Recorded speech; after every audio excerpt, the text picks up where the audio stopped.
உண்மையான கலைஞர்கள் அப்படின்னா யார்? கலைஞர்கள்னால் யார்? நம்ம உடம்ப அழகாக வச்சுக்கணும், ஆரோக்கியமாக வச்சுக்கணும். அவங்க தான் உண்மையான கலைஞர்கள். சும்மா ஓவியம் வரைஞ்சிட்டா உடனே அவர் கலைஞர், ஓவிய கலைஞர். ஓவிய கலைஞர்னு வேணால் சொல்லலாம். பொதுவாக எல்லாருமே ஒரு கலைஞர் அப்படியா இருக்கணும், கலைஞர்களாக வாழ வேண்டும் அப்படின்னா என்னென்னா, உடம்பை உறுதியாக அழகாக வச்சுக்கணும், ஆரோக்கியமாக வச்சுக்கணும். அவங்க தான் கலைஞர்கள், உண்மையான கலைஞர்கள். தனது உடலையே ரசிக்கணும். தனது உடல் எப்படி இருக்கணும், சும்மா தொப்பையும் அப்படி இப்படி ஒழுங்கற்ற உடலமைப்பு, ஒழுங்கற்ற வடிவத்தோடு அந்த உடல் இருக்கக்கூடாது. இப்படித்தான் இருக்கணும் உடம்பு, இப்படி இருந்தால் நல்லாயிருக்கும், இந்த இடத்துல கட்ஸ் வந்தால் நல்லாயிருக்கும், இந்த இடத்துல வயிற்றில் படிக்கட்டு இருந்தால் நல்லாயிருக்கும் அப்படின்னு சொல்லிட்டு, தோள்பட்ட புஜங்கள் கொஞ்சம் தூக்கி இருந்தால் நல்லாயிருக்கும். ஒரு ஓவியர் ஓவியம் வரையும் போது அப்படி தான் நினைப்பார், இந்த இடத்துல இந்த நிறம் வந்தால் நல்லாயிருக்கும், இந்த இடத்துல கொஞ்சம் பேலன்ஸ் பண்ணால் நல்லாயிருக்கும். அல்லது ஒரு சிற்பி அப்படி தான் சிற்பம் செய்வார். அல்லது ஒரு கவிஞர் அப்படி தான் கவிதை எழுதி கொண்டிருப்பார். இந்த இடத்துல ஒரு வார்த்தை வந்தால் நல்லாயிருக்கும், நல்ல ஒரு ஸ்ட்ராங்கான ஒரு வார்த்தை வந்தால் நல்லாயிருக்கும் அப்படின்னு அவர் யோசிப்பார். அது மாதிரி ஒரு உண்மையிலே மனுஷங்க எல்லோரும் நம்ம உடம்பை இந்த இடம் இந்த இடத்துல நல்லா நல்லா படிக்கட்டு மாதிரி, வயிற்றில் நல்லா படிக்கட்டு மாதிரி உறுதியாக இருந்தால் நல்லாயிருக்கும் அப்படின்னு சொல்லிட்டு உடம்பையே ரசிக்கணும். அவங்க தான் உண்மையான கலைஞர்கள். மற்றபடி உடம்பு தொப்பையாக இருக்குது, நான் ஓவிய கலைஞர்னு வேணால் வச்சுக்கலாம். ஆனால் கலைஞர்னு கலைஞர்னால் எல்லாரையும் எல்லா வித தகுதிகளையும் உள்ளடக்கியது. உடம்பை ஆரோக்கியமாக வச்சுக்கணும், நோய் இருக்கக்கூடாது, அப்புறம் உறுதியாக இருக்கணும்.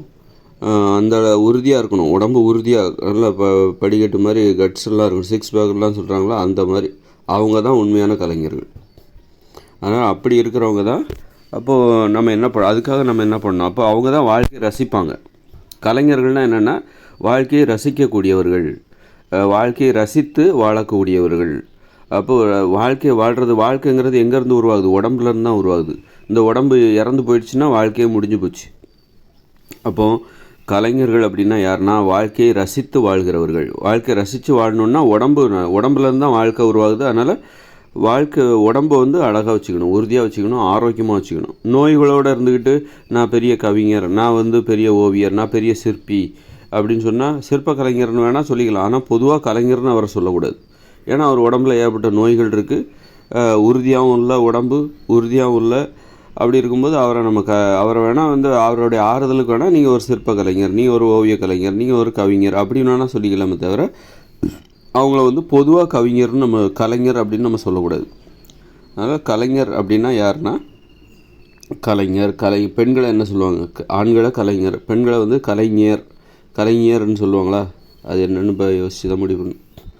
அப்போ அந்த மாதிரி கலைஞர் என்றால் உடலை ஆரோக்கியமாகவும் உறுதியாகவும் வைத்துக் கொள்கிறவர்கள், அவர்கள்தான் கலைஞர்கள். வாழ்க்கையை ரசித்து வாழ தகுதியானவர்கள் அவர்கள் தான். வாழ்க்கையை வாழ்வதற்கு தகுதியானவர்கள் யாருன்னா, வாழ்க்கை வாழ்கிறதுக்கு நமக்கு உடல் தகுதி என்பது தேவை. ஆரோக்கியமாக இருக்கணும், உடல் உறுதியாக இருக்கணும். இந்த 2 தகுதி இருந்தால் தான் அவங்க கலைஞர்களாக இருக்க முடியும். அப்புறம் கேரக்டர் எல்லாமே நல்லா இருக்கணும். பண்புகள், ஒழுக்கம், கட்டுப்பாடு இதெல்லாமே அழகாக இருக்கணும். இந்த வகையில் உண்மையான கலைஞர்கள் யாருன்னா, உடலை உறுதியாகவும் ஆரோக்கியமாகவும் வைத்துக் கொள்கிறவர்கள், அவர்கள் தான் உண்மையான கலைஞர்கள். உடலை அழகாக வச்சுக்கணும், நம்ம உடம்பு அழகாக வச்சுக்கணும். நம்ம உடம்பு அழகாக வைக்கணும்னா என்ன பண்ணணும்? அதற்காக முயற்சித்து கொண்டிருக்க வேண்டும்.